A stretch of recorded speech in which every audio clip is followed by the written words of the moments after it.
détective néo-gothique mêlant striptease, sexe et réalisation de rêve. Les héros sont représentés par le roi des bâtons, un guerrier fort et puissant sur le plan amoureux et un pillard souffrant. Il a toutes les chances de réussir, et ses sentiments pour l'univers sont perceptibles. Un drame dans son passé l'a ruiné, il s'est affaissé tel un phénix traumatisé. Il était plongé dans l'oubli ou dans un rêve léthargique, se reposant sur ses lauriers tandis que le dragon imaginaire le tenait à distance de cette âme féminine, aussi chaleureuse qu'une mère. Son cerveau était vivant comme une rivière, un ruisseau, une cascade impétueuse. Il gardait en mémoire le souvenir de la caresse et de la chaleur de l'âme féminine. Son portrait peint l'accompagnait et le réchauffait dans les moments de confusion, de doute et de nostalgie. Son pouvoir contenait son désespoir. Il était inspiré par les chants du rossignol. Entendu au loin, pendant la journée. Parfois, il se taisait. Et la nuit, il y avait une petite chouette. Il jouit d'un sommeil réparateur de 6 heures du soir jusqu'à tard dans la nuit ou très tôt le matin, quand personne ne l'entend. Lièvre gris et blanc, corbeau, courait.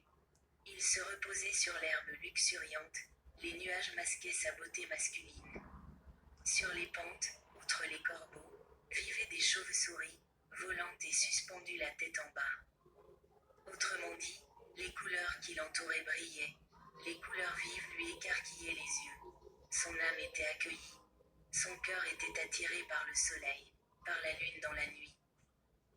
Car elle peut être gigantesque et cramoisie, ou féroce, sableuse, mais très gigantesque, que le ciel peut à peine contenir.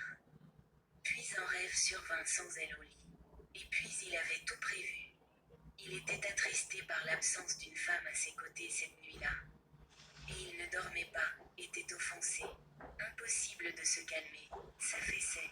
Au même moment, le jeune visage de son cœur s'affaissait, submergé par l'arrière-goût de l'obscurité nocturne qui l'enveloppait de plus en plus.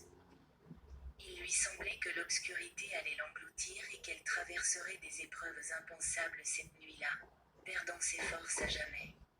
À cet instant, effrayée, elle cueillait des fleurs d'un buisson du jardin pour chasser le stress nerveux qui l'envahissait et laisser place à l'espoir. Elle ne pouvait plus connaître d'instant d'enchantement. À ce moment-là, seule, il lui était difficile de se reprendre, telle une poupée de soie, puis elle mourut sans son sauveur. La vitesse du mouvement des cadres de la vie ralentit. Son esprit la laissa sans ressources.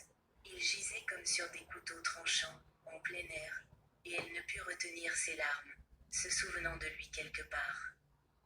À des centaines de mètres de distance, il semblait qu'il ne pouvait qu'imaginer l'amour. Et elle imagina, pleura, puis se souvint à nouveau et imagina des larmes partout.